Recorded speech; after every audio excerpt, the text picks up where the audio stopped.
السلام عليكم ورحمة الله تعالى وبركاته. اليوم إن شاء الله بغيت نقدم لكم حلوة من الحلويات المعسلة المشهورة الرمضانية، القطايف معسلة بحشوة جد مميزة ورائعة.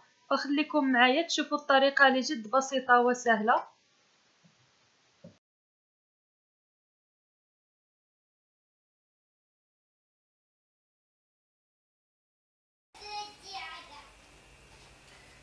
بالنسبة للمقادير كنحتاج إلى نصف لتر من الماء الدافئ، ما يكونش ساخن باش العجين ما يجيناش معجن.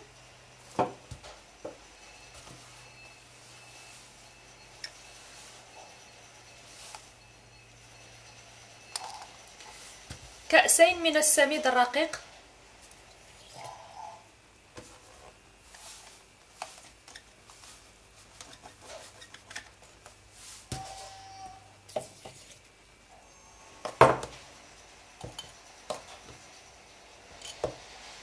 نصف كأس من الدقيق الأبيض ما يعادل ملعقتين كبيرتين، ملعقة صغيرة غير ممتلئة من الملح، ملعقة صغيرة من السكر،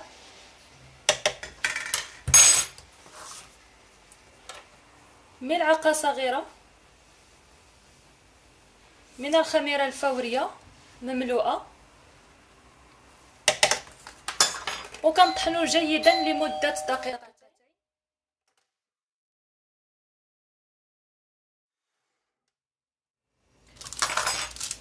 كنضيف الآن خميرة البيكنج باودر،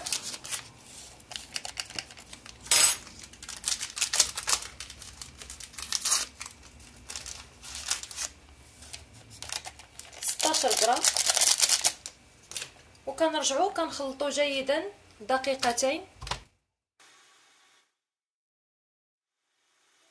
كنسخنوا المقلاة وكنبداو بالطهي، وكنبداو كنديروا فطائر صغيره بهذا الشكل هذا.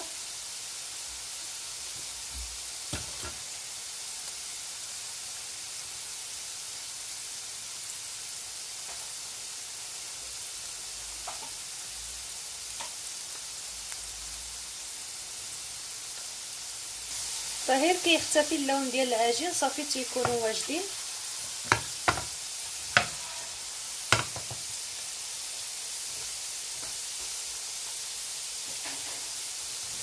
كنوضعوهم فوق منديل وكنكملوا بنفس الطريقه حتى كنسالي.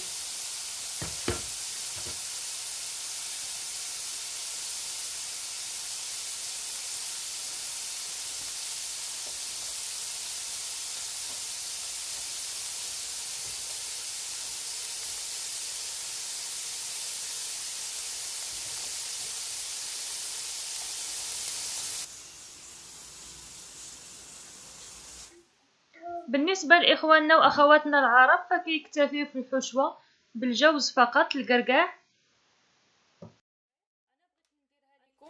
بطريقة جد رائعة بنكهة مغربية.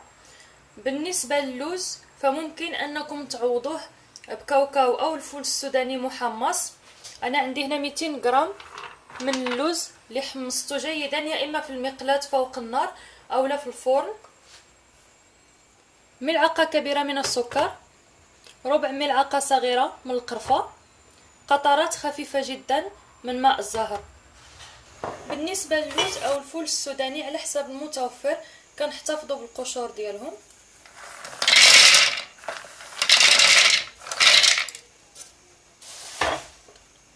كنضيفوا السكر والقرفة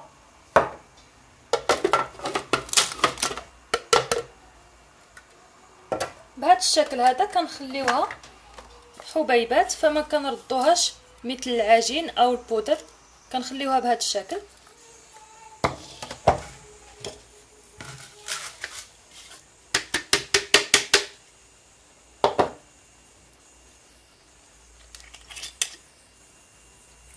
كنضيف ملعقة كبيرة من ماء الزهر،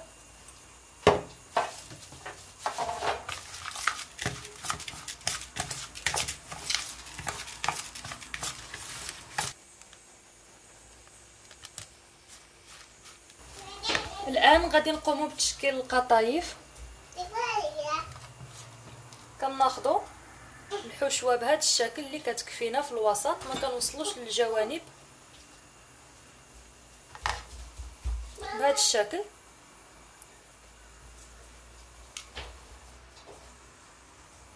وكنبداو كنضغطوا بالاصبع ديالنا جيدا، كنلصقوا العجين.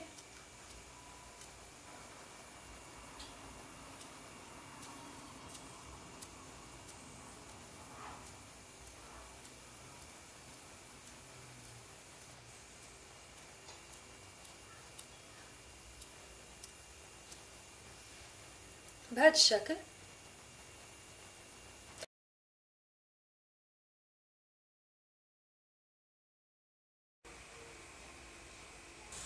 الزيت كتكون غزيره قليلا وكنسخنوها مسبقا. كنوجد حدايا الشربات والقطايف ايضا.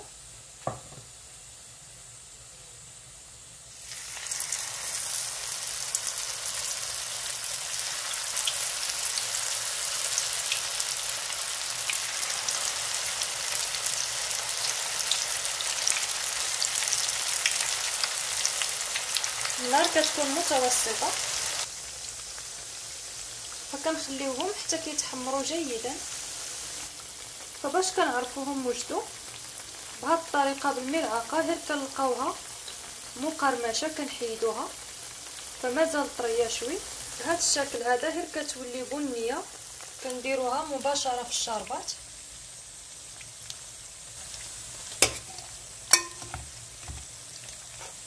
كنغطسوها جيدا مدة 10 ثواني 15 ثانية.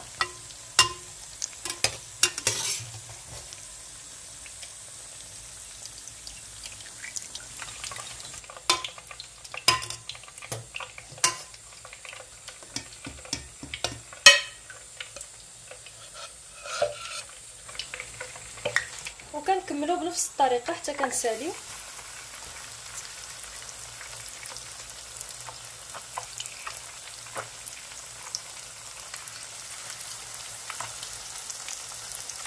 ودائما كنتاكدوا من انهم مسدودين جيدا باش الحشوه ما تفرش لينا.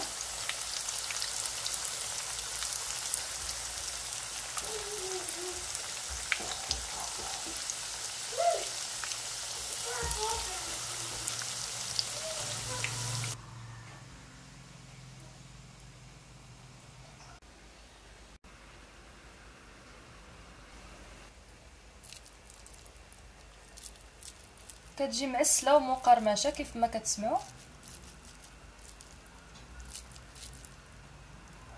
والسلام عليكم ورحمه الله تعالى وبركاته.